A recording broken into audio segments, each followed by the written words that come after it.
So can we just have you say, "Hey, I'm John with Maine, BVTV rocks." Just show them the paper. Oh yeah. BVTV? Yeah, well, I had them say BVTV is fresh to death. So Oh. like one of yours. Okay, we're. Yeah. I forget. I've heard it so many times, but I still forget the line. What's up? I'm John from the Maine. All right, word. Yep. I can just go whenever. Yeah, whenever you're ready. What's up? I'm John from the Maine, and BVTV is fresh to death.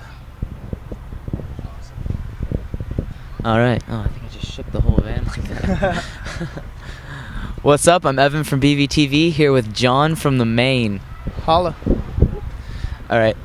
So you released "Can't Stop, Won't Stop," your new album, 4 months ago. Have you guys started work on a new album yet?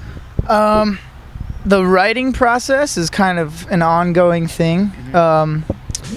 So yeah, I'm writing constantly. So we'll see if any of the stuff that I'm writing now makes it up on the next album. But Yeah. definitely an ongoing process. So yeah. Okay. All right. And now, the Maine, the name of your band, does that have anything to do with the state, Maine? It doesn't. People always think that it's about the ship too, the USS Maine. Yeah. But it actually came from a song by a band called Ivory, Uh-huh. and the song was called "Coast of Maine," and they're like a huge influence on our band, and that was like when we first started. It was like a mad rush to think of a name because we were playing a show and we were like, we have to think of a name. So, band names, in my opinion, are just so stupid. Like, think Yeah. of all the band names, and it's just like, whatever. Mhm. Once people start getting like used to the name, it's kind of thrown out the window. But yeah, it was. There's no real cool story behind it, but yeah. All right. Just, hey, we need a name. Yeah, exactly. All right. We have to play a show, so. Okay.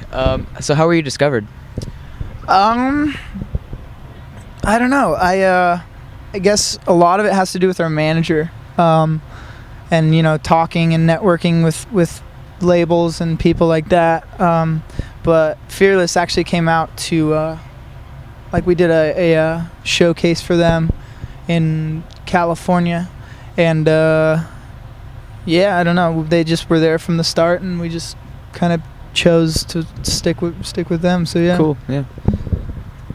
There's pauses in between questions. word. There. We just edit it. Okay. It gets cut down to about 2 or 3 minutes.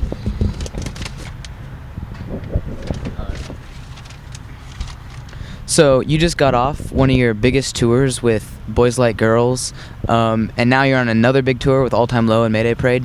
How did you score 2 back-to-back tours this big? A lot of it has to do, well, most of it actually, has to do with our booking agent, Matt Galley. I met the dudes from All Time Low at a festival in Austin, Texas called South by Southwest this past year, and we kind of became homies, and they were like, we want to go on tour with you. So they said it at the time, and I was like, no way, it's never gonna happen. Yeah. And then it ended up happening, and couldn't be more stoked. But the tour in the summer actually was in large part brought on by our producer, Matt Squire. He also did Boys Like Girls album, and was talking to Martin, the singer, and Martin decided to take us on tour. So That's cool. Yeah. We've been very fortunate, so we're very stoked. All right. Matt Galley, that's the guy that was working with 303 also. Yeah, he owns their label. Wow. Yeah. Big guy. Yeah. Okay. What's your biggest pet peeve? Oh man, I don't even know.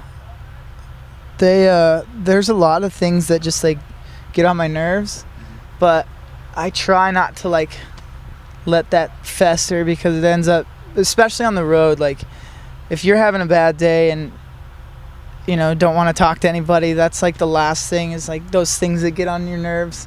You can't let it like bring you down though.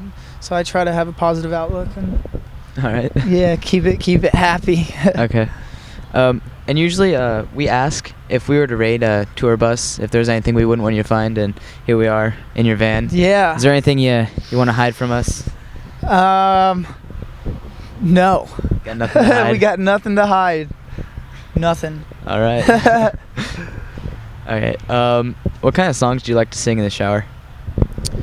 Songs I like to sing in the shower. It's generally what I've just got done listening to in my room or like in the car or whatever. It's usually the songs that get stuck in your head. But I sing like random stuff. I'll just like say words and then like sing them and just, I don't know. It's All right. funny. Yeah. Okay. What's your dream band to open a show for? Dream band to open a show for. I don't even know. There's so many. It'd be incredible to open for Third Eye Blind Yeah.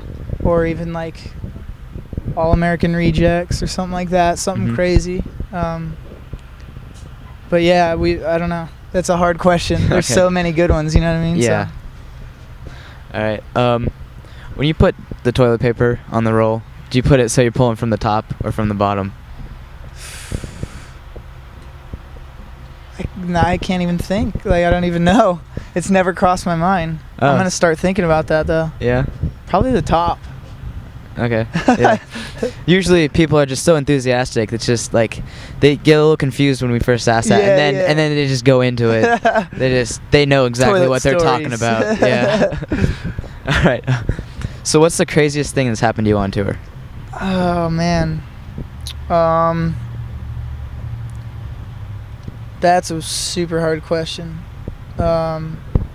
Actually, Halloween was just, I don't know how many days ago. 5. Yeah, 5 days 5 ago, days and ago. the craziest thing for me was I wore a Speedo on stage, and if you knew my personality, like outside of the band or just like hung out with me, you'd know that I'm very, very shy. Yeah. And I don't do well with like putting myself out there. So that was probably the craziest thing that I've ever done on tour. So Okay.